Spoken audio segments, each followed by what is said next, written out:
할렐루야. 아멘. 명절이 지나고 지난주 한 주 예배를 수요 예배를 명절로 쉬었는데 굉장히 오래간만에 수요 예배를 드리는 기분이. 사실 지난번에 이제 명절로 인해서 수요 예배를 못 드렸지만은 그 수요일 예배가 제 수요일이었어요. 그래서 제 수요일을 시작으로 해서 사순절이 시작이 됐는데 그랬는데 이제 이렇게 사순절로서 며칠이 지나고 있습니다. 우리가 이 사순절 기간 동안에는 더욱더 주님의 십자가를 묵상하는 마음으로 살아가기를 바랍니다. 그러면서 오늘 또 예배를 드리는 가운데 오늘 주어진 말씀을 통하여서 그리스도인으로서 바로서는 그러한 분이 되기를 소원합니다. 그 옛말 중에 사공이 많으면 배가 산으로 간다라는 말이 있죠. 여러 사람이 제 뜻대로 다 각자가 자기의 뜻대로 하려고 하면 어떤 일이 잘 이루어지지 않는다는 거예요. 그러니까 말이 많으면 아무것도 안 된다는 것이죠. 그런 말이 있죠. 사실상 실제로도 이 말은 참 일리가 있다라는 그러한 말입니다. 제가 스포츠를 좋아하는데 축구 유럽이나 저런 남미 쪽이 축구로는 가장 유명합니다. 근데 유럽 중에서 그 스페인 이런 축구 영국이나 스페인이 가장 유명한 선수들, 세계에서 내노라는 축구 선수들이 다 거기에 모여서 축구를 합니다. 예전에 그 갈라티코라는 정책이 있어요. 이 갈라티코라는 게 뭐냐면은 그 레알 마드리드라는 팀이 추진한 그러한 건데 갈라티코라는 뜻이 뭐냐면 그 지구 방위대라는 그런 의미예요. 그래서 세계에서 축구 제일 잘하는 사람을 많은 돈을 주고 영입을 해서 그 팀에다가 다 포진을 시켜가지고 세계를 축구로 제패하겠다 그런 거예요. 지구 방위대다 해서 갈라티코였습니다. 그 당시에 몇 명만 보자면 나머지도 다 유명한 사람인데 몇 명만 얘기를 하면 이름을 다 알만한 사람이에요. 예전에 그 축구를 가장 잘했던 호나우두, 그리고 지네딘 지단이라는 선수, 피구, 라울, 베컴, 오웬 이런 선수. 그 당시에 이 세계에서 축구를 제일 잘한다는 그 선수들을 한 팀에다가 모아놨어요. 수비수들도 다 이들만큼 하는 사람들이었어요. 그래서 엄청난 돈을 쏟아 부어가지고 그들을 모아놨습니다. 그래서 그 갈라티코 정책을 할 때는 이 갈라티코 정책으로 해서 하면 아마 우리 팀을 능가할 팀은 없을 것이다 라고 했습니다. 그래서 사람들도 그렇게 봤어요. 야, 이 사람들을 한 팀에 모아놓는다고 그 자체가 신기했어요. 저도 신기했거든요. 그런데 결론은 뭐냐? 실패했습니다. 결론은 실패다. 생각했던 것보다 훨씬 못 미치는 기록을 남겼습니다. 모든 걸 제패할 줄 알았는데 그들보다 떨어지는 팀들이 오히려 우승도 하고 그걸 하고 이 팀은 실패를 했습니다. 왜냐하면 그 원인이 이거죠. 모두가 사람이야. 이 사람들 다 이름만 대면 다 내노라는 사람들입니다. 그리고 내가 세상에서 축구 제일 잘하는 사람이야 라고 자부심을 가질 만한 이름 몇 명이 다 그런 사람들이에요. 그러다 보니까 모두가 사공이었어요. 그래서 말하자면 사공이 많아서 배가 산으로 갔습니다. 배가 그 대양을 안전하게 항해하려고 할 때 선장이 키를 지면 된다라고 제가 전에 말씀을 드렸잖아요. 근데 선장이 만약에 한 배에 대여섯 명씩 있어요. 그러면 진짜 배가 산으로 갑니다. 그래서 선장은 한 명이면 충분합니다. 그러면 뭐가 필요하냐? 항해가 잘 이루어지기 위해서는 선장은 한 명밖에 안 필요하다라고 하면 그러면 뭐가 필요합니까? 라고 한다면 유능하지만 묵묵한 선원들이 있어요. 각자의 자리에서 최선을 다해서 선장을 도와서 항해를 할 수 있는 묵묵하게 일하는 그러한 선원들이 유능한 선원들이 있는 배가 운행을 잘 할 수 있죠. 교회도 마찬가지입니다. 교회가 은혜스러운 교회 그리고 아름다운 교회로 세워져 가려면 무엇이 필요할까? 라고 했을 때 이런 거예요.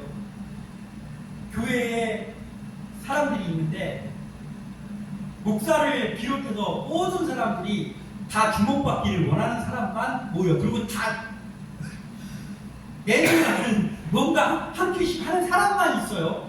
즉 사공 같은 역할을 할 수 있는 사람만 있다고 하면 그 교회가 올바르게 살 수 있을까? 아마 그렇지는 않을 거다라는 마음이 듭니다. 그런 사람들도 필요하지만 정말 은혜가 넘치는 교회로 서기 위해서는 무언가를 잘하는 사람들도 필요하지만 그보다 훨씬 많은 묵묵히 자기 자리에서 헌신하며 일할 수 있는 일꾼들이 많은 교회가 은혜스러운 교회가 되지 않을까라고 생각합니다. 하나님도 보면 그걸 좋아하는 것 같아요. 하나님도 높아지려는 사람보다는 자기를 낮추는 겸손한 사람을 주목하시고 그 사람을 사용을 하신다는 걸 보게 됩니다. 이걸 대표적으로 말씀하신 우리 예수님이 말씀하셨잖아요. 마태복음 23장 12절에 누구든지 자기를 높이는 자는 낮아지고 누구든지 자기를 낮추는 자는 높아지리라. 아멘. 변하지 않는 진리입니다. 세상은 자기를 드러내고 자기를 피하고 자기를 높이고 이만큼 있으면 이만큼 있는 것처럼 부풀려서라도 자랑하고 해야지 더 높은 곳을 향해 갈 수 있을지 몰라서 변하지 않는 성경의 진리는 누구든지 자기를 높이는 자는 낮아지고 누구든지 자기를 낮추는 자는 높아지리라 라는 예수님의 이 말씀이라는 것이죠. 묵묵히 자기의 자리에서 충성했던 사람을 그래서 오늘 소개하려고 합니다. 훌이라는 사람입니다. 훌. 이름도 생소한 사람이죠. 훌. 아마 처음 들어볼 수도 있는 이름입니다. 훌. 훌이 누구야? 훌이라는 사람은 그 모세의 조력자, 훌륭한 조력자 중에 한 사람이었어요. 많은 곳에 나오진 않지만 모세의 조력자로서 참 중요한 일을 했던 행적이 나오는 사람이 훌입니다. 이 훌을 보면서 묵묵히 충성을 다하는 훌은 모세와 이스라엘 민족과 그리고 자기 자손에게 선한 영향력을 끼치는 인물이었는데 이 사람이 어떻게 그러한 것을 할 수 있었나를 보면 길게 나오는 사람은 아니지만 이 사람은 참 묵묵함이 이 사람의 그 장점이다. 묵묵하게 일했던 사람입니다. 그래서 우리가 이 말씀을 나누고 우리도 하나님 앞에서 좀 묵묵하게 자기 자리를 지키면서 일하는 그러한 주의 사람들 되기를 소원합니다. 먼저 우리가 보여야 될 것은 묵묵하게 자기 자리에서 최선을 다하는 사람이 힘이 된다는 거예요. 힘이 된다는 거예요. 이런 거 있잖아요. 나는 제가 목사로서 내가 누구누구만 보면 참 내가 힘이 됩니다. 이런 인물들이 있잖아요. 그런 의미입니다. 묵묵하게 자기 자리에서 최선을 다하는 사람이 힘이 된다. 하나님께 힘이 돼요. 너 보는 맛으로 산다. 하나님이 그런 사람이 되지 않습니까? 그리고 같은 우리 형제 자매들끼리 내가 이 사람들을 보니까 힘이 나는구나 라고 하는 그러한 사람이 훌이었다. 홍해를 건넜어요. 홍해 건너기 전에 죽느냐 사느냐 했었잖아요. 왜냐하면 바로의 군대가 쫓아와가지고 바다를 막고 있는 바로의 군대가 쫓아와. 근데 하나님의 은혜로 홍해가 갈라지고 그 이스라엘 백성들이 이제 드디어 광야로 갔습니다. 그리고 이제 광야의 여정이 시작이 됐는데 첫 번째로 전투가 벌어지는 거예요. 첫 번째로 전투가 벌어졌는데 그 전투가 뭐냐면 르비딤이라는 지역에 갔을 때 아말렉이라는 족속이 쳐들어왔어요. 기습을 해요. 기습. 그래서 이스라엘 백성이 첫 번째로 전투가 벌어지고 그 전투에서 훌이라는 사람이 등장을 합니다. 자, 그 아말렉이라는 족속은 우리나라로 말하자면 이런 거예요. 예전에 저기 말갈족, 무슨 돌궐족, 해가지고 그 오랑캐들이 있었잖아요. 전쟁에 능한 사람들이 있었잖아요. 들판에서 말 타고 달리면서 전쟁에 위했던 사람들. 말하자면 이 아말렉이 그런 나라인 거예요. 그런데 이스라엘 민족은 어떻습니까? 싸움 한 번도 안 해봤어요. 430년 동안 노예 생활만 하다가 도망나갔기 때문에 전쟁을 할 줄 모릅니다. 해본 적도 없습니다. 그런데 전쟁에 능한 아말렉이 지금 쳐들어온 거예요. 그런데 안 싸울 수가 없잖아요. 그러니까 전투를 합니다. 그런데 이 전투가 왜 벌어졌느냐 하면 하나님께서 뭔가를 보여주기 위해서 첫 번째 전투가 이런 형식으로 되는데 그게 뭐냐?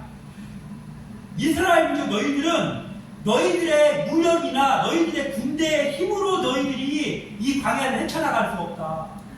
그러면 뭘로 가느냐? 기도의 힘, 하나님의 능력으로만 너희들은 이 광야를 여정을 견딜 수 있다라는 것을 보여주려고 하는 실제 싸움이긴 했지만 영적 전쟁이었습니다. 영적 전쟁. 이것이 아말렉과의 리비딤 전투입니다. 근데 왜냐하면 이걸 알 수 있는 게 보통 그냥 군인들이 전열을 가다듬고 나가서 전쟁하는 거잖아요. 작전 짜가지고. 그런데 첫 번째 싸움을 하는데 싸움 한 번도 안 해본 이스라엘 민족에게 모세가 여호수아는 네가 대장으로 가서 이들을 이끌고 가서 전투를 해라 했는데 전투 한 번도 해본 적이 없는데 그냥 말하자면 동네 사람들이에요. 그냥 동네 사람들이 가서 전투하는 거예요. 갑자기 전투에 능한 사람들 얼마나 겁이 났겠어요. 이스라엘 민족이. 제가 생각할 때 굉장히 겁이 났을 것 같아요. 한 번도 누구랑 싸워본 적이 없는 사람인데 막 얼굴만 봐도 일단은 한 칼 쓰게 생긴 사람들을 아말렉이 쳐들어왔는데 얼마나 겁이 났을까요? 근데 거길 가는 거예요. 그러면서 모세가 나는 저 높은 산꼭대기에 가서 내가 손을 들고 기도할 테니까 너희들은 가서 전투해라 했습니다. 모압 기준입니다. 사실 이상한 거예요. 근데 가서 전투를 이제 전열을 가다듬고 있는 거예요. 근데 저 산꼭대기에 보니까 모세 지도자가 드디어 손을 올리고 기도를 시작한 거예요. 딱 기도를 하니까 여호수아가 그 기도하는 것을 본과 동시에 저들을 향해서 전진하라 돌격 앞으로 한 거예요. 그냥 돌격 앞으로 했습니다. 이거 칼이나 제대로 휘둘렀나 몰라. 그냥 나무실비로 휘둘렀을 수도 있어요. 한 번도 안 해봤기 때문에. 그런데 어찌된 일인지 이기는 거예요. 아말렉이 그 용사들인데 그 아말렉이 막 자꾸 뒤로 물러가고 이스라엘 백성이 이기는 거예요. 신이 났겠죠. 야 되는구나, 우리가 이게 되는구나 하면서 신이 났을 거예요. 그런데 어느 순간에 갑자기 아말렉 이 들에게 달려들면서 막 도망을 가게 되는 거예요. 그래서 봤더니 그 모세가 사람이잖아요. 그러니까 더군다나 할아버지잖아요, 모세. 그러니까 이 손 올리고 계속 기도하니까 팔이 아파가지고 팔이 내려왔어. 사실 하나님이 팔 올리고 기도하면 들어주시고 팔 내리고 기도하면 안 들어주시는 분입니까? 그건 아니잖아요. 근데 여기서는 하나님의 그 뜻을 알게 하시려고 모세가 손 올리고 기도할 때는 승리를 하는 거예요. 이스라엘의 전투력 때문이 아니고 그것으로 승리를 하게 하는 거예요. 모세의 팔이 내려오니까 바로 아말렉이 두세게 달려들면서 도망가고 죽임도 당하고 막 하는 거예요. 그러니까 또 모세가 좀 팔 쉬었다가 손을 올리니까 다시 또 이기는 거예요. 그러다가 또 팔이 아파가지고 손이 내려가면 다시 또 도망가야 되는 거예요. 이것이 반복됩니다. 하나님의 보여주시려고 하는 그 일이죠. 그때 드디어 이제 하나님의 뜻을 깨닫는데 누가 깨닫느냐? 모세와 같이 산꼭대기에 올라갔던 두 사람이 있는데 모세의 형인 아론과 그리고 이 훌이에요. 이 둘이 올라가서 옆에 있었는데 가만히 보니까 모세의 손이 올라가면은 전쟁을 이기고 모세의 손이 내려가면 진단 말이에요. 그러니까 야 그러면 이 기도하는 이 지도자 모세의 손이 안 내려가게 우리가 도와드려야 되겠구나 라는 생각을 하는 거예요. 그러면서 넓적한 돌을 갖다가 놓고 모세를 거기 앉게 하고 이제 이렇게 좌우에서 팔을 잡아가지고 모세를 받쳐줍니다. 그러니까 모세의 손이 안 내려오는 거예요. 그러니까 계속해서 돌격하고 돌격해가지고 결국은 승리를 했습니다. 아멘. 그러니까 사실은 알고 보면 이 싸움에서 모세의 기도도 있었고 여호수아의 전투도 있었지만 이들이 굉장히 중요한 역할을 했는데 뭐냐면 묵묵히 모세의 팔을 들어주면서 기도할 수 있도록. 그리고 그들은 이거 하고 뭐 했겠어요? 그들도 기도했겠죠. 묵묵한 이들의 그 도움, 조력이 전투를 승리로 이끌었다고 할 수 있습니다. 이 전투에서 보면 모세의 기도가 빛났죠. 사람들이 봤을 거 아니에요. 우리 지도자 모세의 손이 올라갔을 때 전쟁을 이기고 손이 내려갈 때 전쟁을 치는 거 보니 저 모세 지도자는 대단한 사람이구나 라고 하면서 모세의 기도가 빛났습니다. 그리고 여호수아의 전투도 땀 흘리면서 싸운 전투도 빛났죠. 그렇지만 아론과 훌의 이 팔이 들어주는 거는 아마 백성들은 모세 팔이 내려가나 안 내려가나 그것만 봤을 뿐 이 사람들이 팔 받쳐준 거는 그거는 안중에 들어오지 않았을 거란 말이에요. 드러나지 않는 일이에요. 그냥 마음을 먹고 묵묵하게 그 역할을 감당했을 뿐이지 빛나는 일이 아니었단 말이에요. 그렇지만 이 사람들이 이게 없었으면 그날 전쟁 어떻게 할 뻔했습니까? 승리 불가입니다. 우리에게도 이런 사람이 필요하다. 묵묵히 자기 자리에서 작은 일, 빛나지 않는 일이라도 묵묵히 끝까지 할 수 있는 그 사람들이 필요합니다. 그리고 각자 내가 그 사람이 돼야 됩니다. 이 아론과 훌이 했던 일은 빛나는 일이 아니었어요. 그렇지만은 이스라엘 민족 모두의 승리를 위해서 나를 데려옵니다. 나는 빛나지 않았고 나는 조력자여야 된다. 그렇지만 우리 민족이 승리를 얻기를 원한다라는 마음 가지고 하나님께 기도하면서 묵묵히 끝까지 헌신했던 이 모습이 아론과 훌이었습니다. 아론은 이전에도 나왔었기 때문에 모세의 형이고 최고 지도자의 형이고 알지만 이 훌이라는 사람이 이 일을 감당했다는 거예요. 훌은 승리가 확정되는 순간까지 포기하지 않고 모세의 발을 받드는 묵묵함의 끝을 보여줍니다. 우리 교회가 얼마 안 되지만 우리가 서로에게 이 훌과 같은 존재가 되어주기를 소망합니다. 이런 거예요. 담임 목사님이 우리 교회가 이런 걸 하고 이런 걸 하려고 그러는데 이것을 놓고 우리가 생각날 때마다 기도해 주십시오. 그러면은 여러분들이 훌이 되는 거지. 예, 하면서 도우면 기도도 해. 또 목사님을 도와주니까 훌이 되는 거예요. 그런데 우리 성도의 가정에 어떤 어려운 문제가 있어서 목사님한테 와. 목사님, 우리가 이래가 어려움이 있는데 목사님 기도 좀 해주십시오. 라고 했을 때는 어떻게 되는 거예요? 제가 훌이 되는 거죠. 그래서 그 얘기를 기도하겠습니다 하고 가가지고 다른 일 하다가 깜빡이 기도도 안 하고 있어요. 그럼 안 되는 거예요. 그 얘기를 들으면 바로 기도해요. 바로 기도해요. 또 생각날 때마다 또 기도하고. 그러니까 서로가 훌이 되는 거예요. 서로가 훌이 되는 거예요. 그러면 교회가 은혜스럽지 말라고 해도 은혜스러워질 수밖에 없지 않냐. 우리가 이런 훌과 같은 사람을 소원합니다. 또 출애굽기 24장에 보면은 여호와께서 모세에게 이 율법과 계명, 10계명을 주시려고 신의 산으로 부르는 그러한 사건이 나옵니다. 신의 산으로 올라오라고 했어요. 그래서 모세가 여호수아를 데리고 신의 산으로 올라갔습니다. 그러면서 모세가 그 신의 산으로 올라갈 때 내가 없는 동안, 내가 언제 내려올지는 모르지만 내가 없는 동안에 중구난방으로 있지 말고 잘 하나님께 기도하면서 그러면서 있어라 라고 하고 올라가면서 그 백성들을 누구한테 맡겼냐면 아론과 훌에게 맡기고 갑니다. 출애굽기 24장 14절에 장로들에게 이르되 너희는 여기서 우리가 너희에게로 돌아오기까지 기다리라.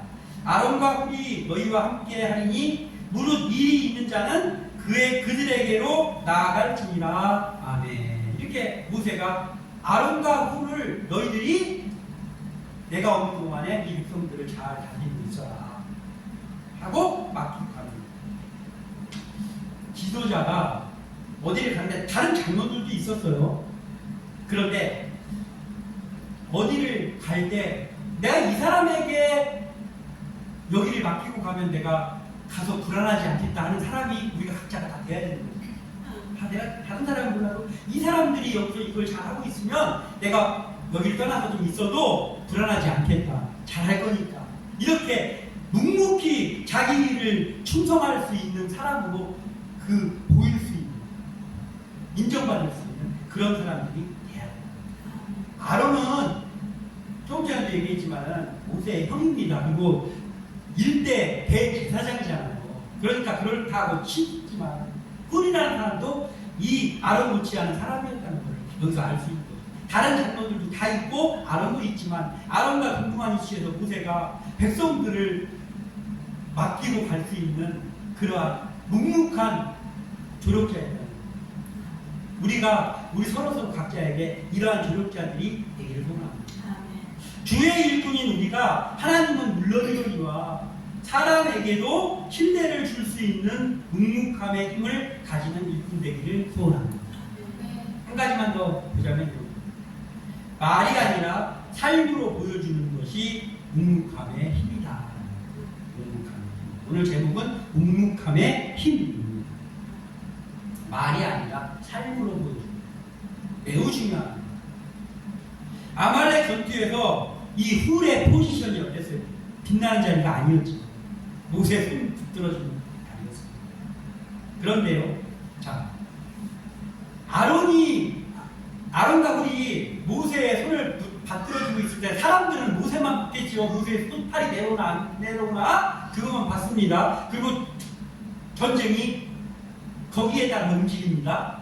그런데 그 백성 중에는 훌의 훌의 그 처자식도 있고 그 훌의 식구들도 있었을 거 아니에요. 그러면 훌의 식구들의 시선은 어디로 갔을까요? 훌한테 갑니다. 아니 안으로 없습니다.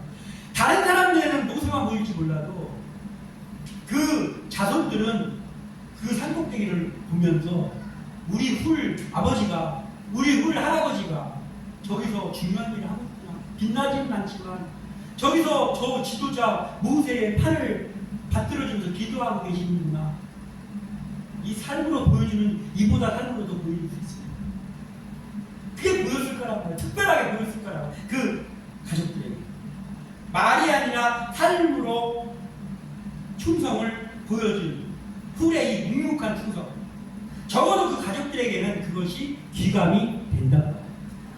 그래서 우리가 평소 때 예배하는 모습들도 그렇고 그 여러 가지 우리의 삶 속에서 아이들한테든 또는 내가 맡은 그 누군가한테든 삶으로 보여주는 것이 그래서 중요하다. 왜냐하면 말 한마디로 하는 것보다 삶으로 보여주는 그 귀감이 훨씬 더 중요하다라는 것이죠. 훌은 그 묵묵히 충성하는 모습을 그 가족들에게 보이는 그러한 사람이었습니다. 출애굽기 32장에 이런 대목이 나와요. 모세가 40일 동안 그 시내산에 있었거든요. 그런데 백성들이 이제 밑에 있다 보니까 이게 몇십일, 한 달이 지났는데도 모세가 안 내려오는 거예요. 그러니까 이제 슬슬 동요를 하기 시작한 거예요, 백성들이. 그래서 모세가 혹시 죽은 거 아니야? 왜 안 내려오지? 그냥 우리 버리고 그냥 자기 혼자 어디 토낀 거 아니야? 막 이런 얘기들이 이제 돌기 시작한 거예요. 그래서 이 급기야는 그 사람들이 아론에게 왔습니다. 이거 어떻게 됐습니까? 모세가 어떻게 된 겁니까? 당신이 빨리, 네? 이게 모세가 죽은 것 같기도 하고 이거 우리가 못 믿겠는데 당신이 우리가 섬길 것을 우리에게 주시오라고 보채입니다. 어쩌면은 막 무섭게 하는 사람도 있었을 거예요. 무섭게 사대기라는 거. 아론에게 당신이 빨리 우리 하나님을 여기 데려다 주세요 막 하는 거예요. 그런 사건이 출애굽기 32장에 나옵니다. 그랬더니 아론이 뭐라고 했냐면, 그러면 당신들의 금 귀걸이 같은 거, 금반지 같은 거 좀 다 빼갖고 오세요 하는 거예요. 그래서 그들이 빼갖고 왔습니다. 그랬더니 그걸 녹여가지고 그 금들을 녹여가지고 금송아지를 아론이 만들어갖고 이게 너희들을 애굽에서 인도한 하나님이다. 여기에 예배하라고 주는 거예요. 금송아지를. 그런데 이 아론이 이렇게 할 때 생각해보면 이거예요. 모세가 갈 때 아론에게만 맡긴 게 아니잖아요. 아론과 훌이 여기 있으면서 아론과 훌에게 그 소임을 맡겼단 말이에요. 근데 여기서는 지금 아론만 나와요. 훌은 나오지 않습니다. 그리고 그 후부터는 훌은 안 나옵니다. 실제적으로는. 뭐 훌의 이름이 거론은 되는 건 있지만 실제적으로 훌이 나오는 장면은 없습니다. 근데 유대인들의 그 전승, 말하자면 전에 내려온 그러한 전승에 의하면은 이 훌이 아론이 금을 갖고 해가지고 금송아지를 만드는 그때에 훌은 이건 아니다. 너희들 백성들 너희들 이렇게 하면 안 된다. 라고 하면서 그 우상을 만들어 달라는 요구에 훌이 홀로 꾸짖으면서 백성들에게 그 요구를 허락하지 않다가 죽임을 당한 것이다 라고 유대인의 전승에는 내려온다는 거예요. 그것이 실제인지 아니면 그저 전승일 뿐인지는 알 수 없으나 이러한 것들이 내려오고 있고 또 학자들도 그런 것에 무게를 키우기도 합니다. 그래서 그 자기를 믿고 백성들을 부탁한 모세에게 끝까지 누가 뭐라고 하고 어떤 상황이 발생을 한다고 해도 모르는 것을 고수했던 사람이 훌이다라는 거예요. 그런 삶을 살았던 사람이 훌이다.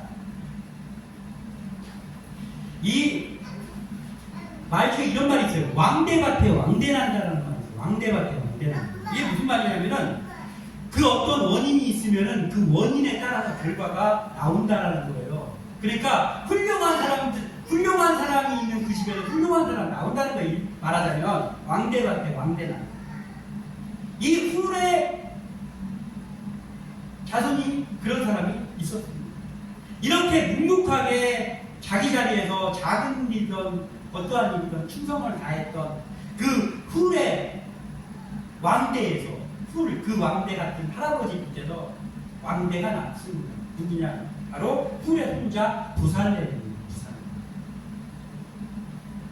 자, 훌은 묵묵히 충성을 다한 그러한 중에 그 자손들에게 선한 영향력을 끼쳤어요. 선한 영향력을 끼쳤더니 그의 손자가 부살렐인데 부살렐에게 그 훌의 선한 영향력이 임했다.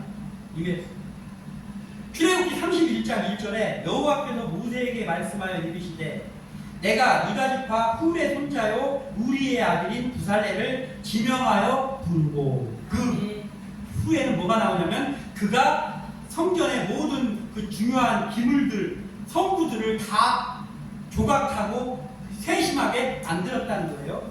이 부살렐이 대단한 일을 한 사람이에요. 자기 할아버지는 표시도 안 나는 팔 받쳐주는 일을 했는데 그의 선한 영향력이 흘러가가지고 그 손자는 대단한 일을 하고 있는 사람이 됐어요. 성전의 모든 기물을 만드는 누가 보더라도 빛나는 일을 하는 부살렐이 됐습니다. 부살렐은 훌처럼 묵묵히 하나님의 명령대로 성전의 기구들을 만드는 일을 충성을 다했어요. 왜냐하면 그 할아버지의 선한 영향력이 흘러와서 하나님은 그의 손자 부살렐을 택했고 그리고 그 부살렐은 하나님이 명령한 데에 조금도 벗어나지 않게 하나님의 명령대로 그대로 그 기물들을 만드는 일을 감당했습니다. 삶으로 묵묵한 충성을 실천한 훌의 이 선한 영향력이 자손에게 흘러가. 그래서 그 손자가 그 일에 충성을 하는데 오늘 하나님께서 모세에게 뭐라고 말씀하셨어요? 방금 전에 내가 유다 지파 훌의 손자여 우리의 아들인 부살렐을 지명하여 부르고 하고 기록하고 있습니다. 지명하여. 이 지명이라는 게 뭡니까? 여러 사람 가운데에서 콕 집어가지고 아무개나 이렇게 불렀다는 거예요. 지명이라는 것은. 자, 그러면 부살렐이 하나님이 부살렐을 지명하여 부를 어떠한 일이 있었냐? 없어요, 성경에. 도대체 부살렐이 어떠한 믿음을 가지고 어떻게 했기에 하나님이 그 많은 사람 중에서 그 중요한 일을 할 사람을 부살렐을 지명하여 부살렐 네가 해라라고 콕 찍었을까? 안 나와 있는데 유추는 해볼 수 있습니다. 왜냐하면 그 할아버지의 선한 영향이 이름도 밑도 없이지만 묵묵히 충성했던 네 할아버지 훌이 그랬듯이 네 속에 그 할아버지를 닮아서 너한테 시키면 묵묵히 이 일을 감당할 수 있겠구나 라고 하나님이 지명하여 부르는 거예요. 즉 훌의 묵묵한 충성의 상급이 그 손자를 통해서 나타나는 거예요. 그렇다고 한다면 우리도 내가 맡긴 사람들을 위해서 그리고 내 자녀들을 위해서 내가 삶으로 보여주고 내가 묵묵한 충성을 보여주고 그러면서 하나님 앞에 선한 모습으로 서는 삶을 살면 그 선한 영향이 흘러가서 내 자녀들이 그리고 내가 맡아서 양육했던 그 사람들이 부살렐과 같은 사람들이 그 속에서 나온다는 거죠. 그래서 우리는 삶을 통해 선한 영향력을 흘려보낼 수 있는 묵묵한 충성의 힘을 가지고 있는 사람이 될 것을 소원합니다. 그래서 오늘 이 말씀을 나눴으니까 우리가 앞으로 서로서로 아까 이야기했던 대로 서로서로가 저에게는 여러분들이 훌과 같은 사람이 되시고 묵묵히 충성하는 훌과 같은 사람이 되시고 또 저는 여러분들에게 또 훌과 같은 기도의 조력자가 되고 이렇게 하면서 우리 교회가 참 묵묵하게 충성하는 자들의 힘이 넘쳐나는 교회 되시기를 주님의 이름으로 축원합니다. 기도합니다.